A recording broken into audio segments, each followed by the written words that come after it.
Tes. A'udzubillahi minasyaitonirrajim. Bismillahirrahmanirrahim. Assalamualaikum warahmatullahi taala wabarakatuh. Alhamdulillahi rabbil alamin wa bihi nasta'in wassalatu wassalamu ala asyrafil anbiya'i wal mursalin sayyidina wa maulana wa ala alihi wa ashabi ajma'in. Subhanaka la ilma lana illa ma 'allamtana innaka antal alimul hakim. ولا حول ولا قوة إلا بالله العلي العظيم ونصلي ونسلم على النبي الكريم المصطفى صلى الله عليه وسلم وعلى آله وأصحابه وذريته والتابعين وتابعيهم بإحسان إلى يوم الدين. اللهم فقهنا في الدين وافتح علينا فتوح العارفين waj'al a'malana khalisatan liwajhikal karim. Allahumma aftah bainana wa baina qaumina bil haqqi wa anta khairul fatihin. Allahumma rzuqna ilman nafi'a warzuqna fahma. Pertama sekali marilah kita sama-sama merafakkan kesyukuran kita kehadrat Allah Subhanahu wa taala. Di atas izin dan rahmat Allah Subhanahu wa taala dapat kita bersama-sama pada malam ini, diberi kesempatan dan diberi peluang oleh Allah. Mudah-mudahan dengan kesempatan dan peluang yang Allah Subhanahu wa taala berikan kepada kita, mudah-mudahan perbincangan kita pada malam ini diberkati dan dirahmati oleh Allah Subhanahu wa taala, insya-Allah. Insya-Allah tuan-tuan, pada malam ini saya cadang untuk kita mulakan kitab Mukhtasar Ibnu Abi Jamrah, kitab ringkasan hadis Sahih Al-Imam Al-Bukhari, dan kitab ni adalah kitab yang saya maknanya berdiskusi dan bermuzakarah pada tempat-tempat yang lain juga. Jadi dah banyaklah masjid-masjid dan surau-surau yang kita buka perbincangan berkenaan dengan kitab ini, kerana kitab ini dia bukan sekadar membincangkan perkara yang berkaitan dengan akidah, tapi ada juga perbincangan berkenaan dengan ibadah, dengan akhlak, sebab dia ringkasan kepada Sahih Al-Imam Al-Bukhari. Jadi perbincangan kita walaupun hadis, tapi dari sudut ibadah kita akan lebih fokus kepada perbincangan di dalam mengikut perbincangan dalam mazhab Al-Imam Syafi'i lah. Walaupun ada hadis-hadis yang kadang-kala tidak digunakan di dalam mazhab Al-Imam Syafi'i, tapi nanti kita akan bincang dia punya untuk kita kaitkan dengan apa yang disebut oleh maknanya dalil yang digunakan oleh ulama-ulama dalam mazhab Syafi'i. Baik, nama kitab ni ialah kitab Mukhtasar Ibnu Abi Jamrah. Kalau kat kedai dia ada jual lah dalam bahasa Melayu, dan yang ada pada saya ni iaitu dalam bahasa dalam tulisan Jawi, dalam bahasa Rumi pun ada. Bolehlah tuan-tuan kalau nak dapatkan. Dan kitab ni insya-Allah setiap kali saya datang masjid ni, insya-Allah saya akan buka kitab ni lah. Kita akan bincang hadis-hadis yang terdapat dalam kitab ini, insya-Allah. Baik, kita lihat pada muqaddimah, kata-kata pendahuluan oleh pengarang kitab, iaitu Syekh Abdul Muhammad Abdullah bin Sa'id bin Abi Jamrah radhiyallahu taala anhu. Kita masuk pada perbincangan muqaddimah pada malam ni, iaitu alhamdulillah haqqa hamdi wassalatu wassalamu ala sayyidina Muhammad wa ala su'a wa ala sahabati sadah al-mukhtarin li sahbatihi wa ba'd. Sesungguhnya adalah sehampir-hampir jalan kepada Allah ialah mengetahui hadis dan menghafaznya, yakni menghafal hadis menurut sebagaimana yang dituntut oleh hadis itu sendiri. Di antaranya sabda Nabi sallallahu alaihi wasallam, man adda ila ummati hadisan wahidan yuqimu bihi sunnatan aw yuraddu bihi bid'ah falahul jannah. Ini berdasarkan kepada satu hadis, dan ada juga pandangan menyebut hadis ini merupakan hadis yang dhaif. Nabi sebut, Nabi kata, barang siapa yang menyampaikan satu hadis kepada umat aku untuk menegakkan sunnah, untuk melaksanakan sunnah, ataupun menolak bid'ah dengan dia, maka Allah Ta'ala akan berikan kepada dia syurga. Jadi ini kenalah bagi orang yang untuk menegakkan sunnah, dia mesti mengetahui hadis dan juga menghafal hadis baginda Nabi sallallahu alaihi wasallam. Jadi Nabi sebut dalam ni, siapa yang menegakkan sunnah. Sunnah ni ialah perkara yang diperkatakan oleh Rasulullah, kama udifa ila nabi min qaulin au fi'lin au taqririn. Maknanya apa yang dinisbahkan kepada Rasulullah daripada perkataan Nabi yang disebut dengan qaulun, ataupun perbuatan Rasulullah itu juga dikira sebagai sunnah, ataupun Nabi tak sebut, Nabi tak maknanya perkara tersebut Nabi tidak sebut dan Nabi tak buat, tapi Nabi mentakrirkan, maknanya Nabi mengakui perkara tersebut, maka juga dikira sebagai sunnah. Jadi kelakuan baginda Nabi sallallahu alaihi wasallam itu juga di antara sunnah-sunnah. Kan sunnah-sunnah yang besar, contohnya Nabi ni tidak berbohong. Kan bercakap benar, itu merupakan di antara sunnah. Dan juga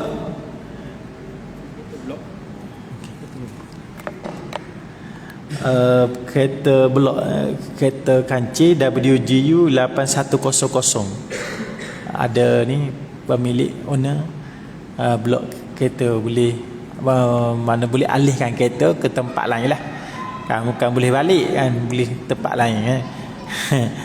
Okey, baik, maknanya ialah perkara yang disebut ataupun yang diperbuat oleh Rasulullah dan ataupun yang diakui oleh baginda Nabi sallallahu alaihi wasallam. Contoh lain ialah sunnah-sunnah yang besar, antaranya ialah mana berpuasa. Itu di antara sunnah. Dan juga di antara sunnah-sunnah yang lain ialah mana mendahulukan perkara yang kanan daripada kiri. Bila melakukan benda baik, kan buat benda dengan mendahulukan kanan sebagai contoh. Itu di antara sunnah-sunnah yang boleh kita laksanakan. Itu maknanya ialah itu di antara sunnah. Jadi menghafal hadis dan juga mengetahui dia seseorang tu dapat melaksanakan ataupun menegakkan hadis tersebut. Dan juga sesiapa yang menolak bid'ah, kan dengan hadis tadi dia menolak bid'ah. Bid'ah ni perkara apa? Bid'ah ni perkara yang tidak dilaksanakan oleh Rasulullah dan perkara tersebut tidak ada asal dalam agama. Benda yang direka-reka dan tidak ada asal dalam agama, itu benda yang ditolak. Kan kita perlu tengok bid'ah ni dia bukan hukum. Kan bukan kata semua bid'ah itu ditolak.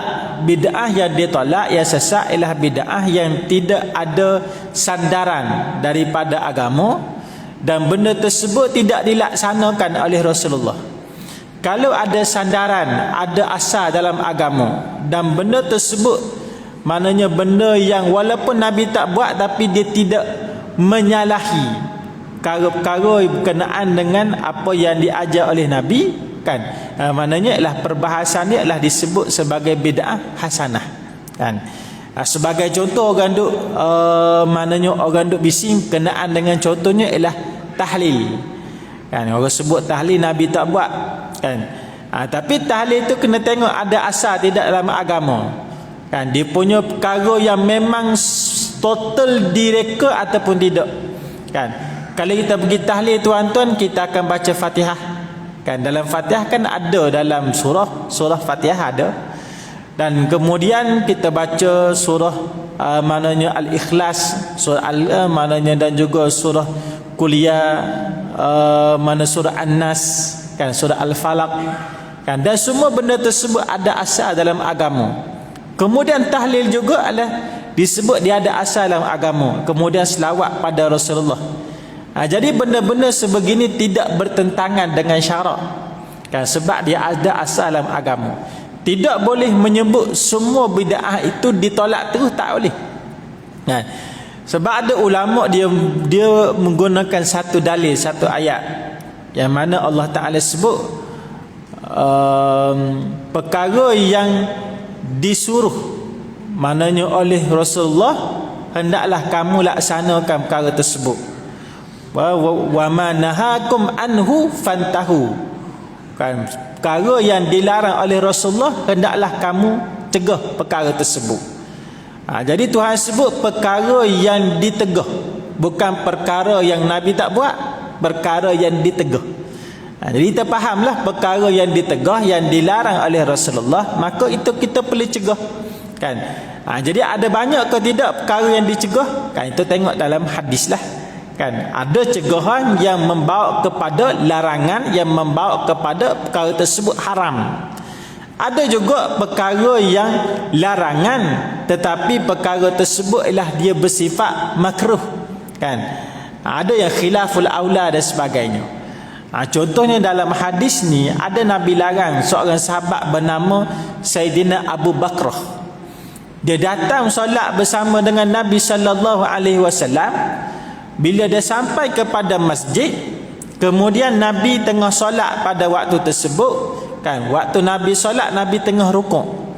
Dia baru sampai pada pintu masjid, dia tengok Rasulullah sedang rukuk, kemudian dia angkat takbir dan dia rukuk di tempat di tempat tersebut. Dia tak masuk dalam saf, tapi dia duduk ujung.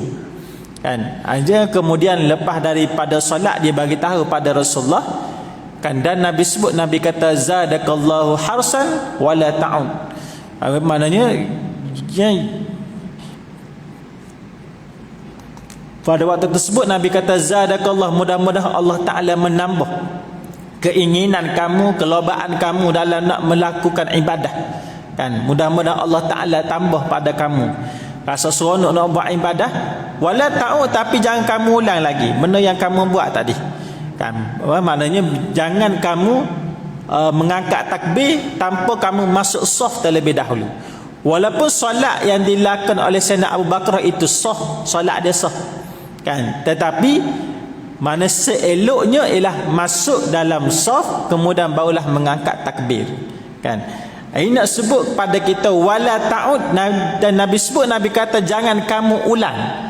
Kan, tapi bukan bermaksud kalau buat benda tersebut menyebabkan dosa, solat tidak sah, tak. Solat tu tetap sah. Kan, sebab solat dalam masjid ini, kan, dia boleh jarak antara makmum dengan imam tu walaupun lebih daripada 300 hasta. Kan, tapi kalau imam dalam masjid, makmum dalam masjid, dia tidak menjadi masalah. Kan, contohnya imam duduk depan ni, tetapi makmum duduk belakang sekali, tapi tetap juga dalam masjid.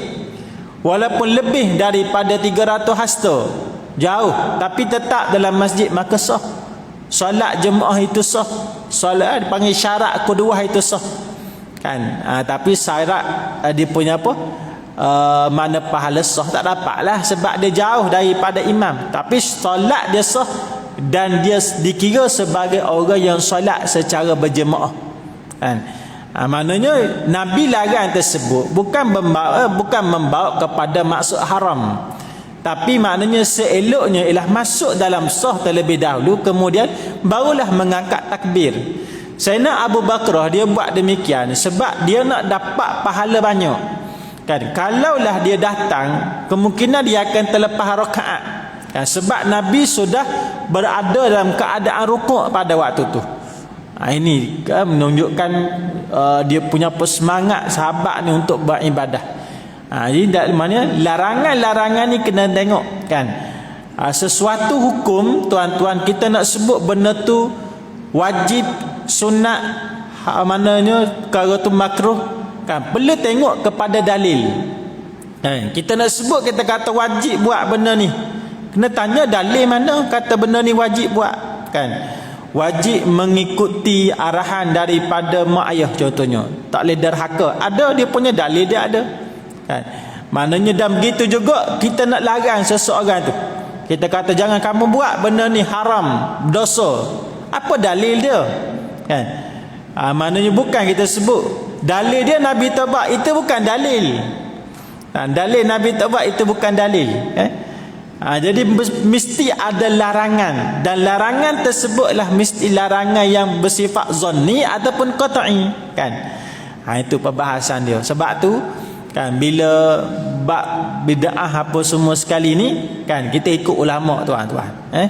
Jadi contoh bising sekarang lagi ialah bila masuk bulan Maulid kan, orang sebut sambut Maulid ni bid'ah sebab Nabi tak buat kan. Jadi kena fahamlah betul-betul kan. Cuma adalah sekarang ni yang larang buat Maulid, dulu dia buat juga tapi dia ubahlah nama. Dia tak buat sambutan Maulidur Rasul, tapi dia buat sambutan Zikra Rasul kan. Memperingati, zikra tu maksud memperingati, Maulid dengan masuk kelahiran baginda Rasulullah kan. Kita buat sambutan Maulidur Rasul sebagai nak menyambut nak memperingati kelahiran baginda Rasulullah kan. Jadi bukan kita buat Maulid tu saja pergi makan je tak kan. Bukan pergi makan, pergi tengok orang tak kan. Sambutan Maulid ialah untuk memperingati kelahiran baginda Rasulullah kan. Kita seronok dengan kelahiran baginda Nabi Rasul, maknanya menyebabkan kita ni terpilih antara orang yang menjadi umat baginda Rasulullah kan. Kita dapat khasais yang begitu besar, yang begitu banyak berbanding dengan umat-umat yang lain. Umat lain tuan-tuan kan, umat terdahulu dia punya syariat dia berat kan. Bagai contoh, kalau baju kena najis tak memadai dengan basuh, dia kena potong bahagian baju, maknanya bahagian kain baju yang terkena najis tadi dia kena potong, dia kena buang. Kita maknanya kalau kena najis pada bahagian baju kita ni, kita maknanya hanya sekadar kita membuang kan, menghilangkan najis, air najis, kemudian mengalirkan air kan. Tapi golongan umat terdahulu tak, syarat ataupun syariat mereka ketat. Begitu juga syariat ataupun kelebihan-kelebihan yang lain juga besar. Seronok dengan kelahiran baginda Rasulullah kita buat sambutan kan. Bagai contoh, kita buat sambutan dia punya hari kelahiran anak kita. Cukup setahun kita buat birthday, panggil orang makan. Kenapa? Kerana sayang pada anak kan. Mana begitu juga sayang pada isteri, buat birthday kan, kita bagi hadiah bagai contoh kan. Kalau bagai contoh orang tanya kenapa buat birthday ni kan, kita sebut kita terbuat majlis ni sebab sayang pada isteri, bagi hadiah contohnya. Maknanya itu di antara kerana sayang pada Rasulullah kita buat. Kalau contoh disebut, dia kata kami sayang pada Nabi kan, tapi kami tidak menyambut kelahiran baginda Rasulullah, itu tidak menjadi masalah kerana bukan wajib pun. Menyambut Maulidur Rasul bukan wajib kan. Bagai contoh, seseorang tu dikata saya sayang pada, maknanya saya sayang pada isteri saya, sayang sangat, sebab tu saya tak sambut kan hari kelahiran dia, birthday saya tak sambut sebab saya sayang sangat kan. Berani bersebut, maknanya bolehlah tuan-tuan kan. Jadi nak sebut pada kita bahawa perkara yang dibuat oleh ulama ni dia ada asas dia kan. Mana ulama ni dia tak ajak kita kepada perkara yang bertentangan dengan syarak. Ulama ni dia bukan buat agama baru kan. Jangan fikir kata ulama ni buat agama baru. Satu kesilapan yang besar bila seseorang tu dia bagi tanyaan pada kita. Contohnya dia sebut, dia kata kamu nak ikut ulama ataupun nak ikut Nabi. Ini satu soalan yang cukup jahat kan. Soalan ni seolah-olah ulama itu buat agama baru, sedangkan ulama bukan buat agama baru, tapi ulama menyampaikan apa yang disampaikan oleh guru dia. Kefahaman tu bersambung-sambung sehinggalah kepada baginda Rasulullah kan. Kalau kita tuan-tuan lahir kan, kita tak ada ilmu kan. Kalau kita beli buku kat kedai kan, kemudian kita baca, kefahaman kita berdasarkan kepada pembacaan kita. Adakah kita berani sebut bahawa kefahaman kita waktu kita baca tersebut sama seperti mana yang disampaikan oleh baginda Rasulullah? Sebab kita tak, maknanya kesepahaman tersebut tidak bersambung kan. Mana ulama ni daripada satu generasi kepada satu generasi, kefahaman tu bersambung. Ulama ni belajar daripada orang ni. Kefahaman pada sanad itu yang penting kan. Itu tuan-tuan. Jadi maknanya ialah menegakkan sunnah dan menolak bid'ah, maka orang tu akan diberikan syurga oleh Allah Subhanahu wa taala. Kemudian dia sebut lagi demikianlah banyak didapati hadis-hadis yang mengenai hal tersebut. Memandangkan sangat sukar dan kurangnya himmah, kan, rasa semangat menghafal hadis. Disebut dia kata kerana kurang. Zaman bila ni? Zaman Imam Ibn Abi Jamrah. Zaman ni dah kurang dah. Orang nak hafal hadis berserta dengan sanad, dengan hafalan-hafalan yang banyak, kan, dah makin kurang pada waktu tersebut. Sedangkan kitabnya, yakni kitab hadis tu banyak, tapi orang nak belajar hadis, nak menghafal hadis, kan, nak mana nak hidup dalam mana lautan hadis ni berkurang. Sebab tu dia kata disertai dengan sanad-sanadnya sekali. Maka dia kata aku berpendapat untuk maksud tersebut, maka aku memilih sebuah kitab di antara kitab-kitab hadis yang sahih untuk aku ringkaskan daripadanya beberapa hadis menurut sebanyak mana yang diperlukan dan dengan ditinggalkan segala sanadnya. Jadi disebut, dikata kerana himmah tu kurang dah. Kitab hadis banyak, kan, bila semangat kurang, bimbang orang tidak akan maknanya mempelajari hadis. Jadi disebut, dikata dia ambil satu kitab hadis, kemudian dia ringkaskan kitab hadis tersebut supaya kita ni tidak ketinggalan daripada mempelajari hadis, kan. Supaya kita ni, kan, kalau tengok kitab hadis sahih Bukhari ada 7,000 hadis. Tengok bilangan tu pun pening kepala dah, kan. Nampak rasa takut, tak rasa mana minat untuk belajar hadis tu kurang. Jadi dia ringkaskan untuk mengambil maksud daripada apa yang disusun oleh Imam Bukhari tadi. Jadi dia ringkaskan, dia ambil satu kitab, kemudian dia ringkaskan daripada kitab tersebut. Ringkas ni maknanya dia daripada hadis yang 7,000 tu dia kurangkan kepada 294 hadis saja. 7,000 hadis dikurangkan. Kemudian dikata kecuali sanad-sanad dia tinggalkan, dia buang sanad, kan, daripada Imam Bukhari sampai Rasulullah, kan, dia tinggalkan semua sanad, ambil matan hadis saja, kecuali dia kata perawi hadis yang dimestikan supaya mudah dihafalkan. Jadi dia hanya mengambil rawiul a'la saja. Rawiul a'la ni makna rawi yang bersambung dengan Rasulullah, kan, dia punya apa, mana rawi yang paling tinggi sekali. Siapa yang ambil hadis tersebut daripada Nabi, mana sahabat lah, kan, dia hanya menyebut sahabat saja, maknanya rawi daripada kalangan sahabat saja. Selepas daripada tu semua dia buang, kan. Jadi bila dia ambil daripada satu kitab sahih Imam Bukhari, maknanya hadis dalam ni semua sahih lah. Tidak perlu mana teliti lagi, sebab ulama dah sepakat dah, kan, hadis dalam kitab sahih Bukhari ialah hadis yang sahih. Walaupun dalam kitab tersebut ada hadis yang status ataupun hadis yang sifat dia muallaq, kan, tetapi hadis tersebut tetap dikira sebagai hadis yang sahih, kan. Itu tuan-tuan.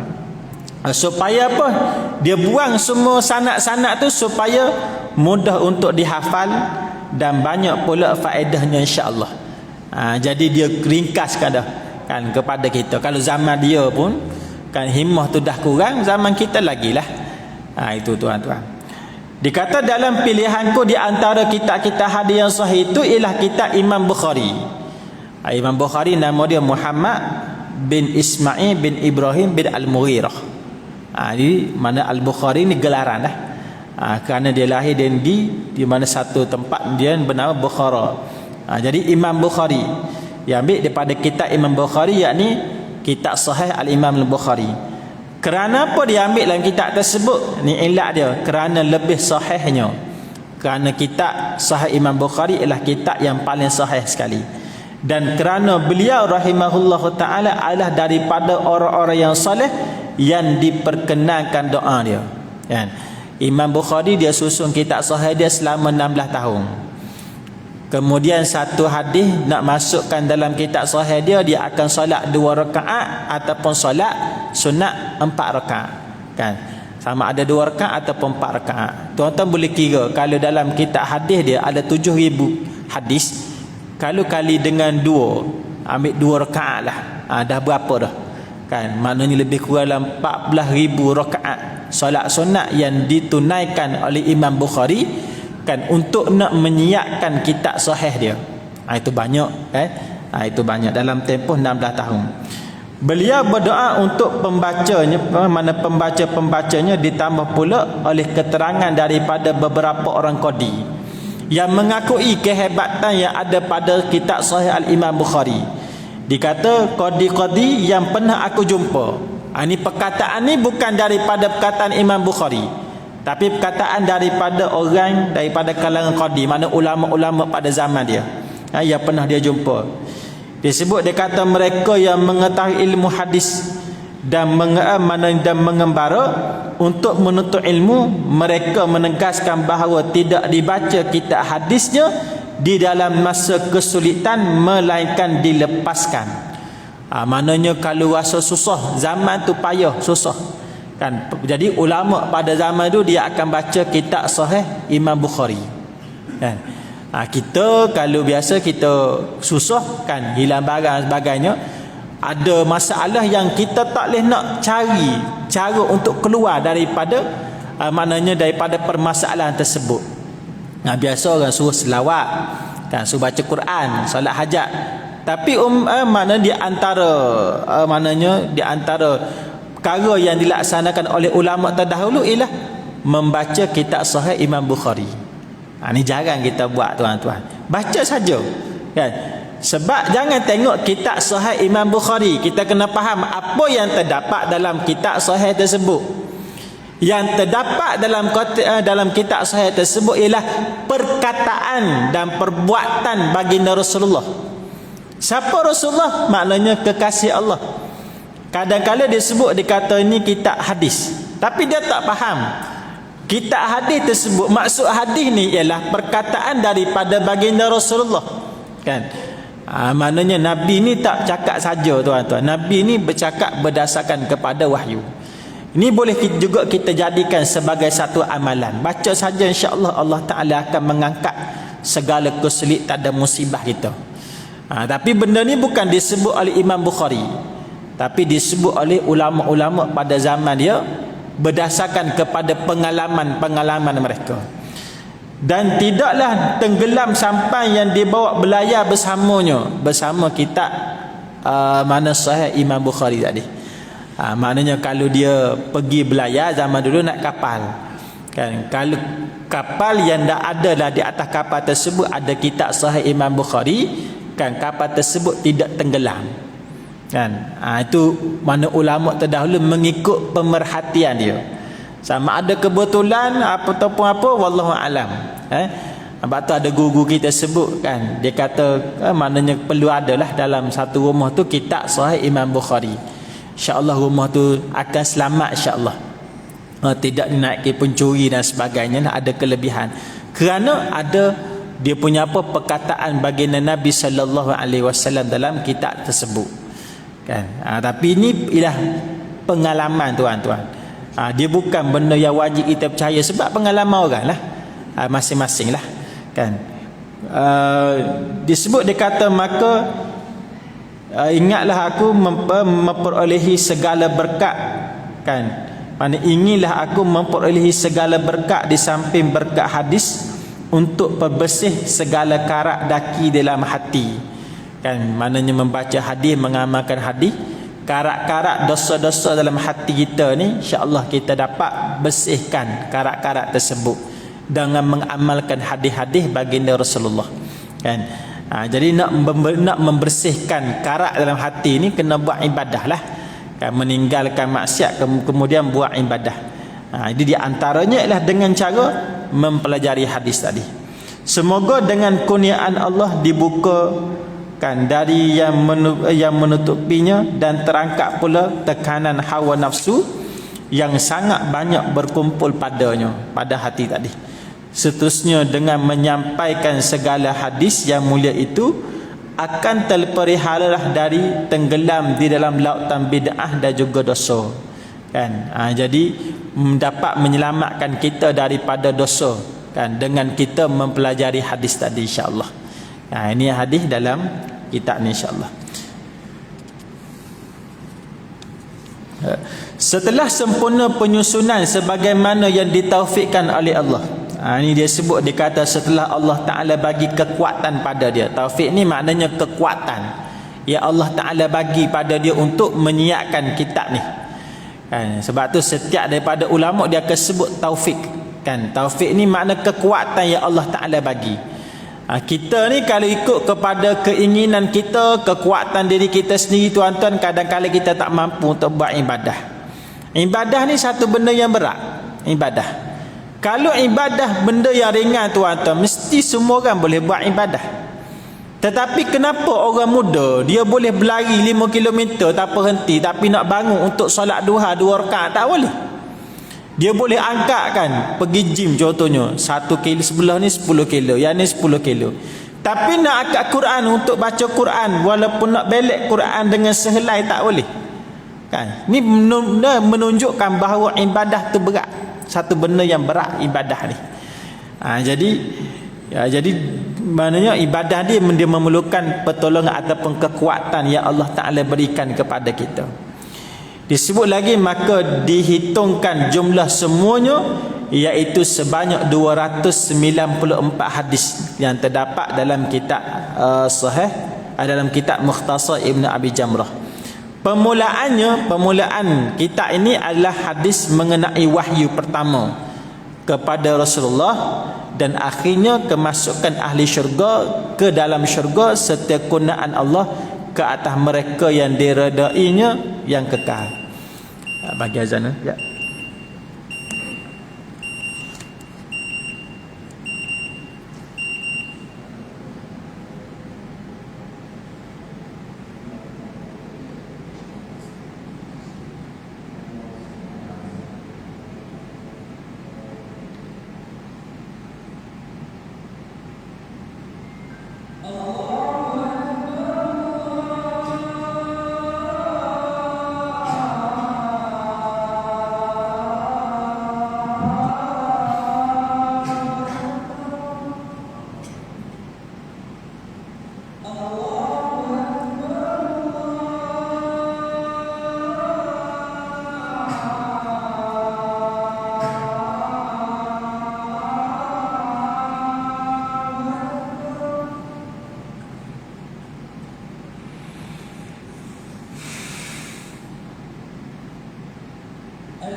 Okay, baik sikit itu tuan-tuan.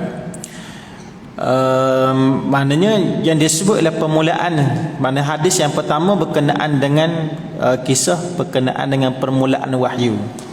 Kerana kan dia punya apa, permulaan wahyu adalah permulaan kepada syariat Islam lah. Itu.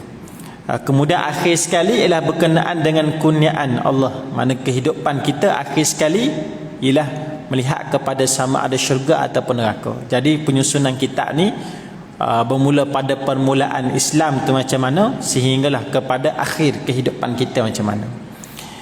Kemudian disebut aku namakan susunan kitab ini Jam'un Nihayah fi Bad'il Khairi wa Ghayah. Itu nama kitab dia.